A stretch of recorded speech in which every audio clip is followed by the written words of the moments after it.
Ainsworth classified the fungi into 5 सब, है ना। या एन्सवर्थ का, अकॉर्डिंग टू एन्सवर्थ जब हम फंजाई का क्लासिफिकेशन पढ़ते हैं तो हम देखते हैं कि उन्होंने माइकोटा को, माइकोटा माने होता है फंजाई, इसको 2 भागों में बांट दिया। One is called Myxomycota, other is called Eumycota. Myxomycota में ऐसे इंडिविजुअल्स को इंक्लूड किया गया, ध्यान से सुनो, मिक्सोमाइकोटा में ऐसे इंडिविजुअल्स को इंक्लूड किया गया, ऐसे फंगस को रखा गया जिसमें सारे करैक्टर फंजाई के नहीं थे, और इयूमाइकोटा में ऐसे फंगस को रखे गए जिनमें फंगस के सारे गुण विद्यमान थे, सारे गुण पाए जा रहे थे। फिर इयूमाइकोटा को, इयूमाइकोटा क्या हुआ, डिवीजन, तो इस डिवीजन को 5 सब डिवीजन में बांट दिया गया। कितने सब डिवीजन में? 5 सब डिवीजन। तो कौन से वो 5 सब डिवीजन हैं? मैस्टिगोमाइकोटिना, जाइगोमाइकोटिना, एस्कोमाइकोटिना, बेसिडियोमाइकोटिना और ड्यूटेरोमाइकोटिना। ये पहला मैस्टिगो है, दूसरा जाइगो है, तीसरा एस्को है, चौथा बेसिडियो है और 5वां ड्यूटेरो है। तो ये जितने भी हमने बताए आपको, सभी सब डिवीजन से कुछ न कुछ आपको पढ़ना है। तो हम स्टार्ट क्या करेंगे, जाइगोमाइकोटिना। तो कैसे हमने क्या बताया था,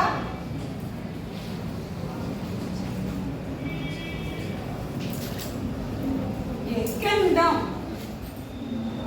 किंगडम फंगस को हम पढ़ने जा रहे हैं, तो किंगडम क्या होना चाहिए, आपकी ओर से आवाज आनी चाहिए, बोलो जल्दी से, अभी बताया तो मैंने। माइकोटा क्या होगा, माइकोटा, माइकोटा, ठीक है।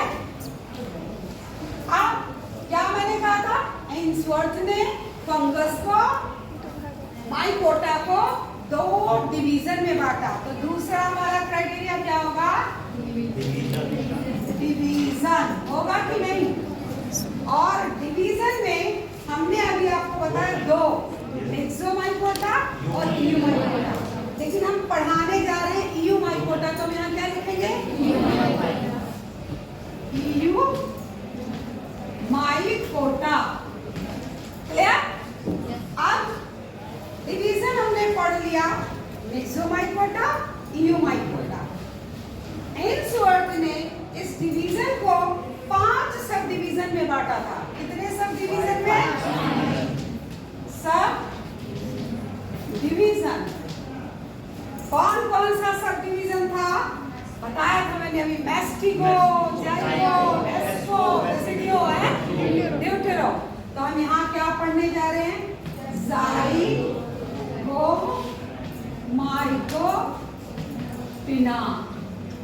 लंबा वर्ड है, कैसे याद करेंगे, ऐसे पढ़ेंगे, जाइगो माइकोटिना, ऐसे याद कर लो, जाइगो माइकोटिना। अब एक साथ बोल देंगे, जाइगो माइकोटिना, याद हो गया ना सबको।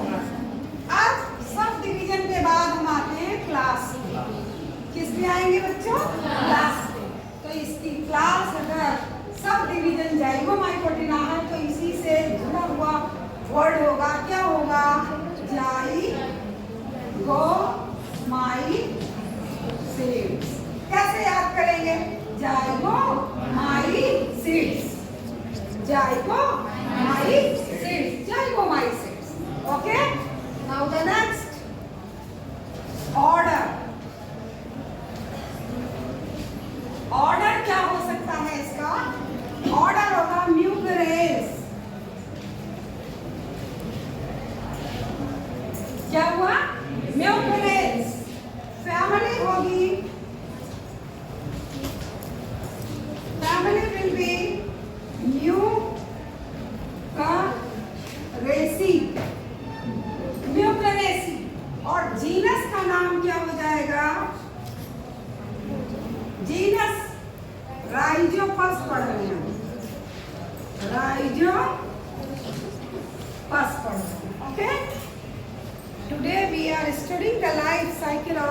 जो बस, यानी today you are studying about the sub division जाइगोमाइकोटिना।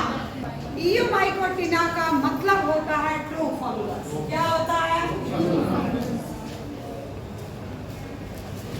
True. बताओ पहला कैरेक्टर चाहे जो पूछ ले एग्जाम में, अगर पूछ ले पक्सीनिया तो, राइजोपस तो, म्यूकर तो, और क्या है तुम्हारे कोर्स में तो, और क्या है तुम्हारे कोर्स में ईस्ट पूछ ले तो, एस्परजिलस पूछ ले तो, किसी से नहीं पूछना, पहला लाइन यही लिख देंगे कि इट इज ट्रू फंगस। याद हो गया ना? अब उसके बाद आएंगे किस पर? सब डिवीजन जाइगोमाइकोटिना। तो अब इसके कैरेक्टर पढ़ेंगे कैसा होता है। देखो इसका जो माइसीलियम है वो कुछ ऐसा होता है, और यहाँ होता है क्या? न्यूक्लियस। देखो न्यूक्लियस। तो अब इस माइसीलियम को देख करके इसके कैरेक्टर को कैसे लिखें, कैसे लिखना सीखें छोटे छोटे वर्ड। तो देखो दूसरा पॉइंट में देखो नंबर 1 2 नहीं डाल रही, नंबर पाना है, ऐसे बनाइए, पॉइंट बनाइए। और दूसरा पॉइंट क्या हो जाएगा? माइसीलियम। किसकी बात करने जा रहे हैं? कैसा दिख रहा है? असेप्टेड के पहले अंदर कैसे घुस गए? पहले कमरे को बाहर से देखोगे कि अंदर से? पहले तो बाहर से देखोगे ना। पहले कहाँ से देखोगे? बाहर से देखोगे ना। तो पहले बोलो ना कि ये ट्यूबुलर है, तुम्हारा कमरा लंबा ज्यादा है, चौड़ा कम है, तो पहले बाहर की चीज बोलो ना। तो माइसीलियम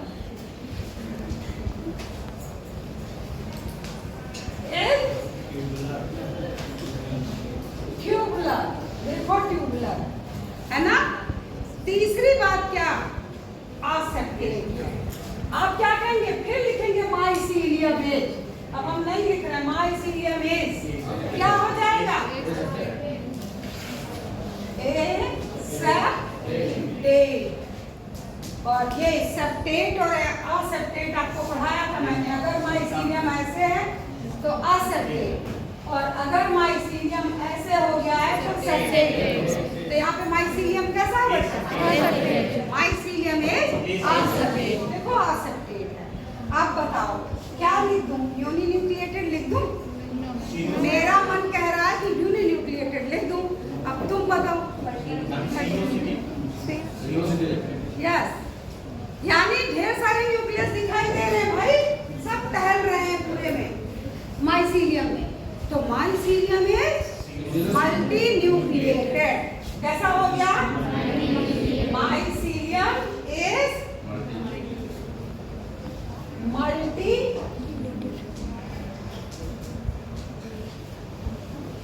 क्या कह दिया? Multi nucleated. और मल्टी न्यूक्लिएटेड माइसीलियम को क्या कहते हैं?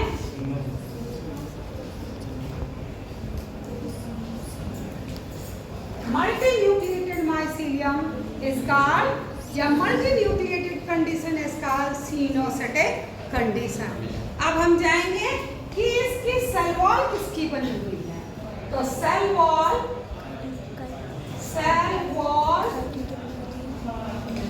Is made up of chitin. किसकी बनी है?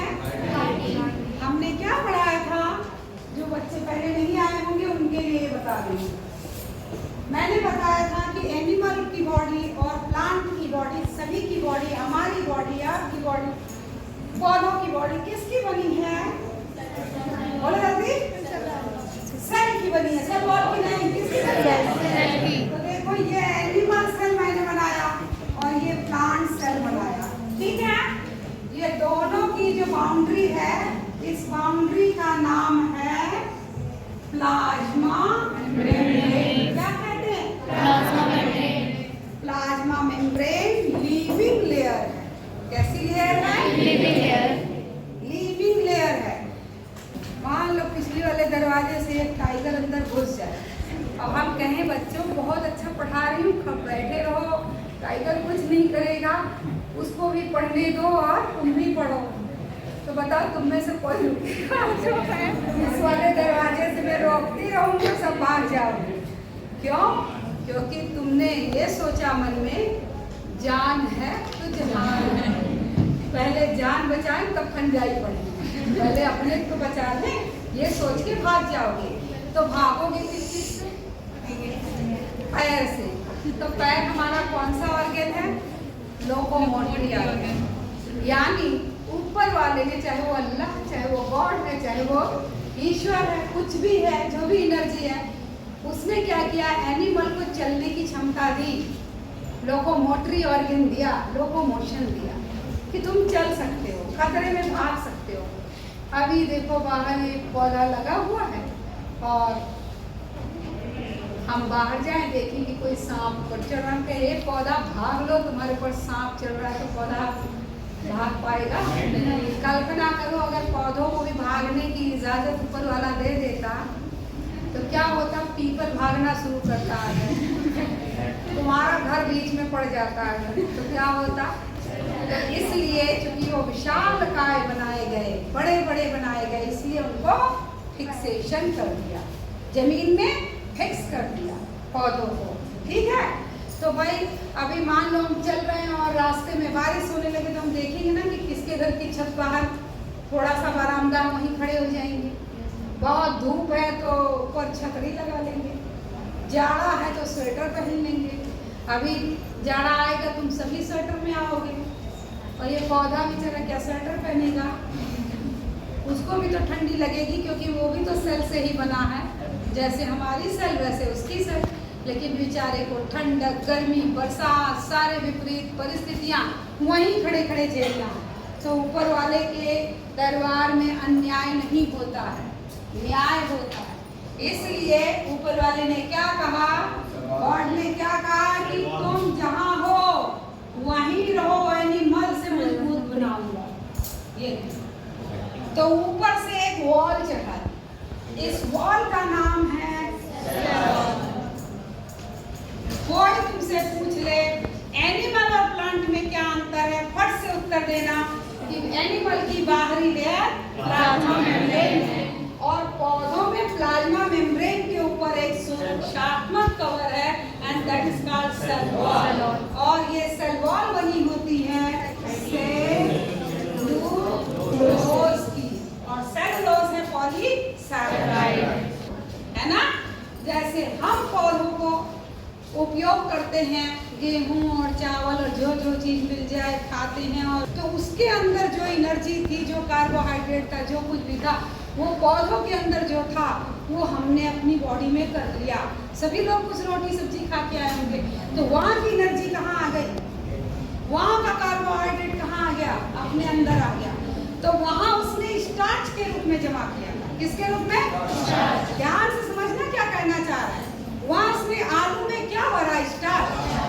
गेहूं, चावल, जितने भी दुनिया के अनाज, फल, सब्जी, सब में क्या भरा? स्टार्च। कुछ ना कुछ परसेंटेज होगा, किसी में ज्यादा और किसी में कम। प्रोटीन भी होगा, फैट भी होगा, लिपिड भी होगा, लेकिन main source of energy is carbohydrate यानी स्टार्च। समझ गया? तो रिजर्व फूड मटेरियल क्या होना चाहिए? पौधों का स्टार्च। हमारा क्या होना चाहिए? ग्लाइकोजन, है ना? लेकिन हमने क्या पढ़ा था कि फंजाई खाना फोटोसिंथेसिस नहीं करता, ग्रीन कलर से खाना नहीं बनता है। वहाँ जो ग्रीन कलर है वो कलर नहीं है, वो पिगमेंट है, और वो पिगमेंट हमारे पास नहीं है। जिस दिन वो पिगमेंट वाला जैकेट साइंटिस्ट बना लेगा तो एक ग्रीन कलर का पिगमेंट वाला जैकेट पहन के धूप में बैठ जाएंगे, कार्बोहाइड्रेट बन जाएगा, किचन की आवश्यकता हम भी पौधे की तरह बना ले जाएंगे। लेकिन अभी तक ये संभव, देखो हमसे ज्यादा विद्वान है, हम पानी को तोड़ने की कैपेसिटी नहीं रखते हैं। हम पानी को एच और OH आयन में हमारी बॉडी नहीं तोड़ पाती है। और पौधा क्यों फोटोसिंथेसिस कर लेता है? क्योंकि पौधा एच और OH आयन में वाटर की लिसिस कर देता है, और लिसिस करके जो हाइड्रोजन मिलता है उसी हाइड्रोजन से फूड का निर्माण कर देता है। समझ में आया? तो ये भी तो कुछ ना कुछ हम लोगों से मिल रहा है, क्योंकि फंजाई खाना ग्रीन पहने हैं फंजाई, लेकिन खाना नहीं बनाता है ना, ये भोजन नहीं बनाता, यानी ये फोटोसिंथेसिस नहीं करता, तो कैसे खाता है? हमने पिछले टर्म पर पढ़ाया था, क्या बोला था मैंने, बताओ? हेटेरोट्रॉफ्स होते हैं, कैसे होते हैं? पैरासाइट होते हैं। जब लिविंग ऑर्गेनिज्म पर आपको दाद खाद खुजली हो गई है तो वो पैरासाइट फंगस है। अगर कहीं सड़ी गली चीज पर ग्रो कर रहा है सैप्रोफाइट, और एल्गी से मिलकर नया इंडिविजुअल बना रहा है सिम्बियोटिक। पढ़ाया नहीं था आपको? पढ़ाया था ना? तो यानी कि किसी भी कंडीशन में हमने एक दिन भी आपसे ऐसा नहीं कहा कि फंगस में synthesize their food material through the process of photosynthesis. हम हमेशा आपको बार बार यही बता रहे हैं फंगस खाना नहीं बनाना, तो फिर हमारे जैसा कुछ तो हो गया, एनिमल की तरह कुछ तो हो गया। तो ये भी कहता है कि एनिमल बहुत बड़ा अपने आप को मत समझो, तुम भी प्लांट को खाते हो और ग्लाइकोजन में रख लेते हो, तो हम भी सुपर दिखाएंगे अपने आप को, और हम अपना खाना स्टार्च के रूप में नहीं रखेंगे। हम अपने खाने को, हम अपने भोजन को, हम अपने रिजर्व फूड मटेरियल को किस रूप में जमा करेंगे? ग्लाइकोजन। किस रूप में? तो रिजर्व फूड मटेरियल किस रूप में रहेगा? ग्लाइकोजन। और ग्लाइकोजन के साथ और क्या होता है? Oil droplets. बोलो, समझ में आया इतना? आपको समझ में आया सबके? तो यानी ये क्या पढ़ा अभी आपने? General character. अगर एग्जाम में आ जाता, देखो कैसे कैसे आएगा और कैसे कैसे तुम्हारा दिमाग घुमा दिया जाएगा। हम ऐसा भी पूछ सकते हैं आपसे, write down the characteristic feature of the Zygomycotina. तो बस यहीं से उठाना बच्चों और यहाँ पे एंड कर देना। कितना सरल है बताओ? नहीं आ जाएगा? अगर हम आपसे पूछ लेते हैं राइजोपस थैलस के कैरेक्टरिस्टिक फीचर बताइए, तो फिर यही लिख देना। तो यानी आप इसके जनरल कैरेक्टर के बारे में अच्छी तरीके से जान गए। अब अगला कैरेक्टर इसका क्या हुआ कि ये रिप्रोडक्शन कैसे करता है। तो इनमें राइजोपस में जो रिप्रोडक्शन होता है वो 3 प्रकार का होता है। लेकिन तुम कहोगे कि मैम सब तो पढ़ा दे रही हैं लेकिन उसका फोटो नहीं दिखा दे रही हैं। जब भी कहीं कोई शादी ब्याह हो तो भी तो लड़के को पहले फोटो मांगा जाता है, अपराधी कहीं पकड़ा जाता है तो पहले फोटो मांगा जाता है, फॉर्म भरते हो कहीं नौकरी के लिए या कहीं भी यहाँ एडमिशन के लिए तो सबसे पहले तुम नहीं आए थे, तुम्हारा फोटो आया था ना। तो तुम कहोगे मैम इतना सारा कहानी पूरा बता दूँ, फोटो नहीं बनाई। तो चलो पहले इसकी फोटो देख लें कि इसका। आप देखो राइजोपस को, चलो हम बना के दिखाते हैं। देखो राइजोपस,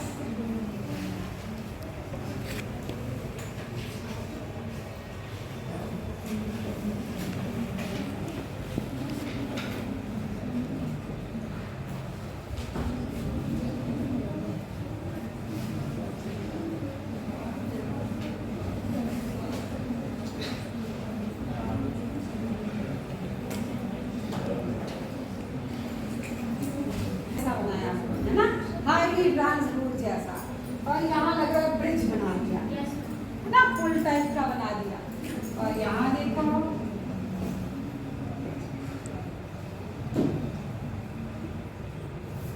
यहाँ से भी ऐसा ही होगा। हम दूसरे इसको नहीं देख रहे, हम केवल एक बना रहे।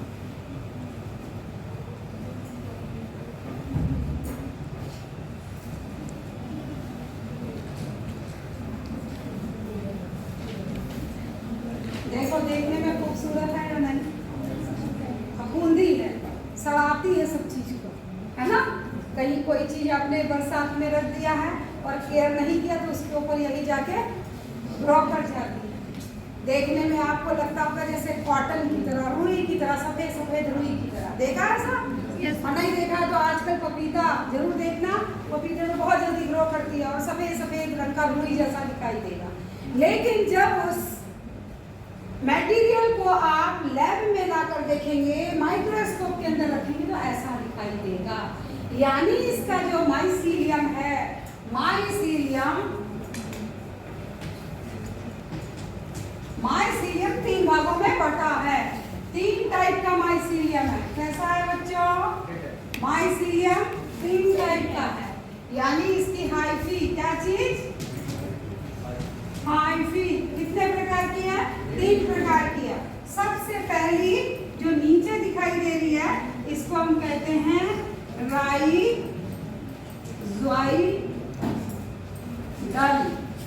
राइजोइडल हाइफी। कैसी हाइफी है? राइजोइडल हाइफी। देखो दूसरी हाइफी ये दिखाई दे रही है जो कूद कूद के चल रही है, कंगारू की तरह। कंगारू जैसे कूदता है, ऐसे ऐसे फिर ऐसे फिर ऐसे, है ना? तो इस हाइफी को कहते हैं स्टोलन। Stolen hyphae. देखो अगला हाइफी लग रहा ताड़ का पेड़ बना दिया मैंने, या तुम्हारे गार्डन में रॉयल पाम पढ़ते होगे, रॉयल पाम लिखा होगा, है ना? तो रॉयल पाम की तरह बिल्कुल कैसा सीधा दिखाई दे रहा और कैसा अनब्रांच्ड है। इसे क्या कहेंगे? केस को रेन जियो हो। देखो लंबा शब्द लिखा है, घबराना मत, याद करना आसान है। कैसे? देखो कैसे इसको याद करेंगे। इसको रेंजियो हो। कैसे पढ़ेंगे? इसको रेंजियो हो। तो अब देखो 3 टाइप का मैंने यहाँ पर हाइफी बताया। कौन कौन सा टाइप है? अब आप लोग बोलो, मैं लिखूंगा।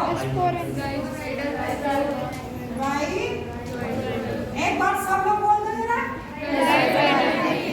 राइजोइडल हाइफी है। दूसरी हाइफी कौन सी है? Stolon hyphae. तीसरी कौन सी है? इसको रेंजियो फोर हाइफी। ठीक है। अब इसको रेंजिया के ऊपर लग रहा है कि गेंद रख दिया है हमने। देखो ना, ग्लोबोस राउंडेड। ये ऐसा एक स्ट्रक्चर जो ग्लोबोस है ऊपर, और ये अलग अलग स्पीसीज में इसका शेप चेंज होता है। तो ये शेप को क्या कहते हैं? ये क्या बन गया यहाँ? कॉलुमेला। याद रहेगा आपको? कॉलुमेला के ऊपर हम क्या देख रहे हैं कि छोटे छोटे स्पोर हैं, and these spores are called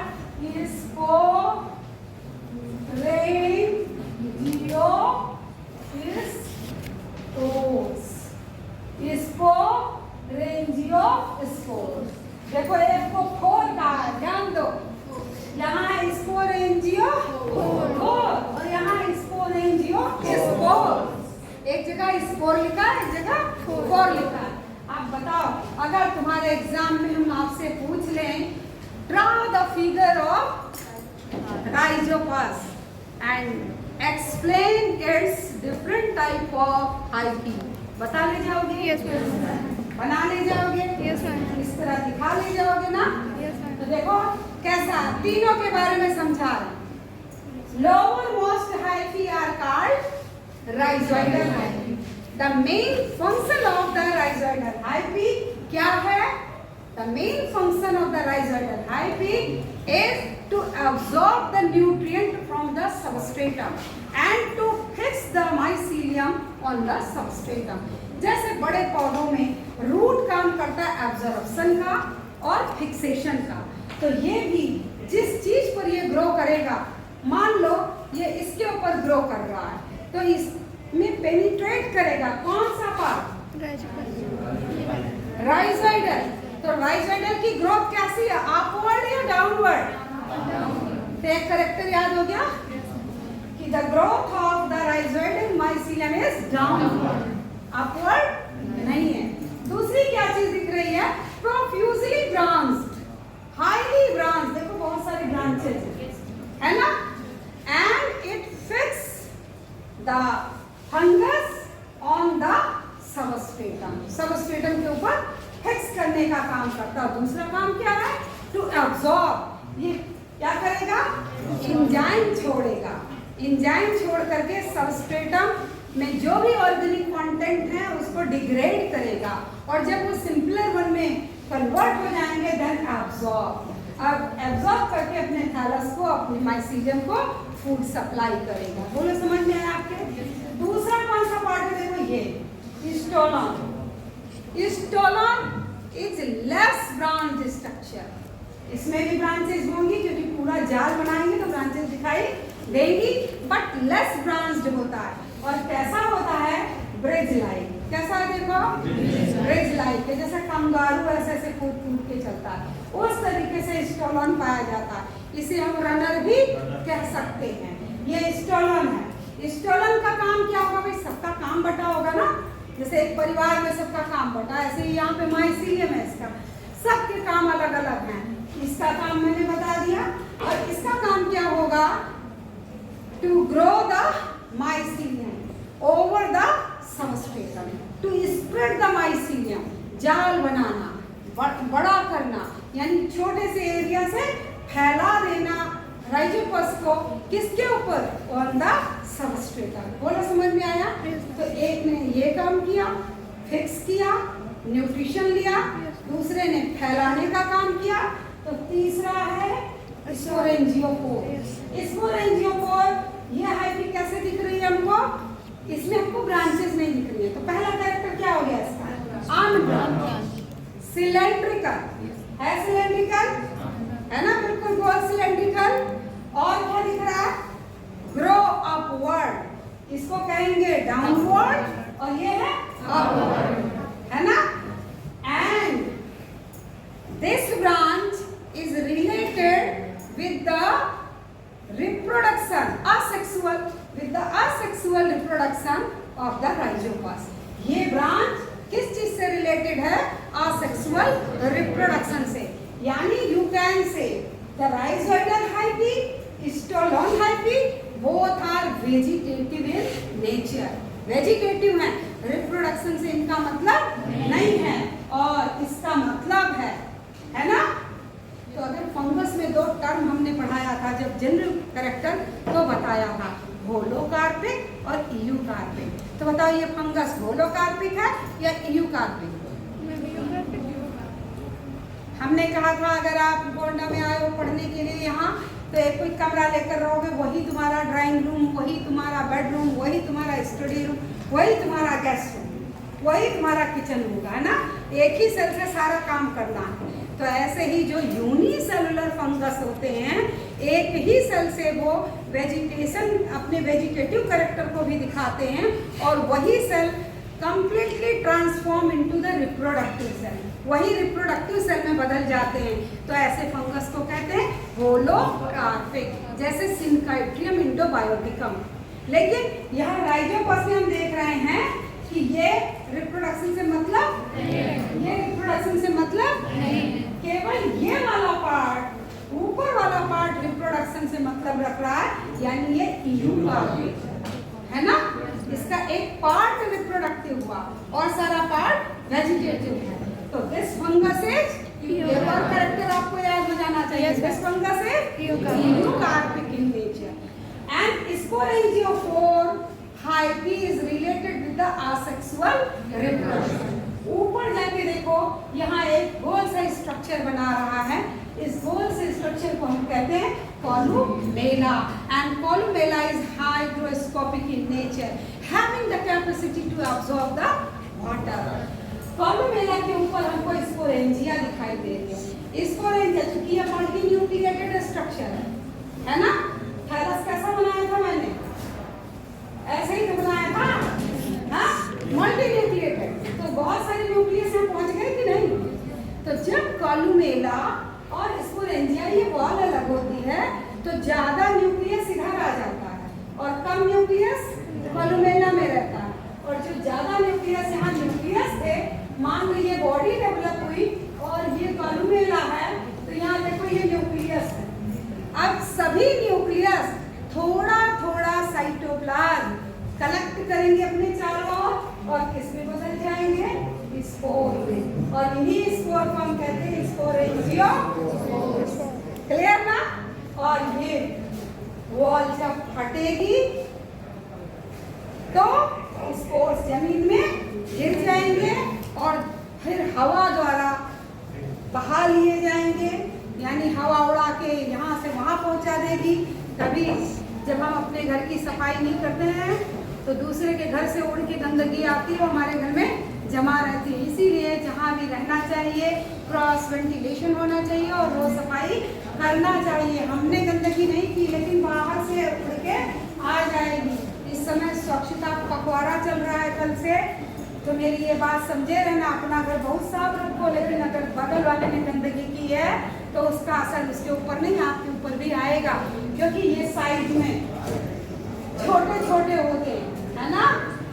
और स्पोर की साइज तो 10 माइक्रोन से कम की होती है, लेकिन ये कर लोगे तो श्वास नली में चला जाएगा। तो ये स्पोर जन्म लेकर नए थैलस का, नए माइसीलियम का निर्माण कर देते हैं। So in this way today I have told you the vegetative character of the rhizopus।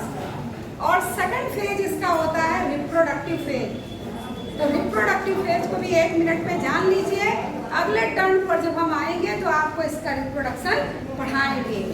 हम कहना चाहते हैं आपसे कि राइजोपस में 3 प्रकार का रिप्रोडक्शन होता है। Rhizopus shows 3 type of reproduction: vegetative reproduction, asexual reproduction and sexual reproduction. The vegetative reproduction takes place by the breakdown of the mycelium। Haifa टूट जाए, मान लो कहीं माइसीलियम है, कहीं गंदगी है और तुम चले जा रहे हो, वहां से कोई कीड़ा गुजर जा रहा है तो माइसीलियम ब्रोकन डाउन, माइसीलियम टूट जाएगा, छोटे छोटे फ्रेगमेंट टुकड़े में हो जाएगा। एंड एवरी टुकड़ा, every fragment have the capacity to develop the whole mycelium of the rhizopus। So in this way we can say the rhizopus may reproduces by vegetatively by breaking of the mycelium। The second is asexual reproduction। Asexual reproduction takes place by 2 methods। 2 method होता है asexual reproduction का। First method is development of the sporangium. क्या develop हुआ है ये भाई? This is sporangium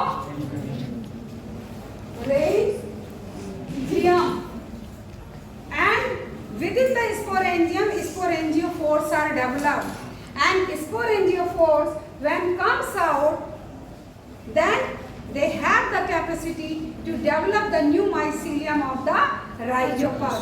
But the germination of the spore it always takes place during the favorable condition। और एक लाइन में यहाँ सेक्सुअल रिप्रोडक्शन को और जान लो बच्चों। देखो ये क्या है? हाइफा है, ये हाइफा है। अनफेवरेबल कंडीशन आ गया है। And what is the unfavourable condition? जैसे मान लो 10 घंटा तुमको पढ़ा रहे हैं तो भूख लग जाएगी और पढ़ाई समझ में, तो अनफेवरेबल कंडीशन हो गया। प्यास लग गई है और पानी नहीं मिल रहा, अनफेवरेबल कंडीशन। तो ऐसे ही जहाँ ये ग्रो कर रहा था उस पूरे सबस्ट्रेटम को जब खा लेगा तो वहाँ कुछ नहीं बचेगा। तो इसको जिंदा रहने के लिए, अपनी जनरेशन को आगे बढ़ाने के लिए अब अनफेवरेबल कंडीशन है ना। तो ये क्या करेगा?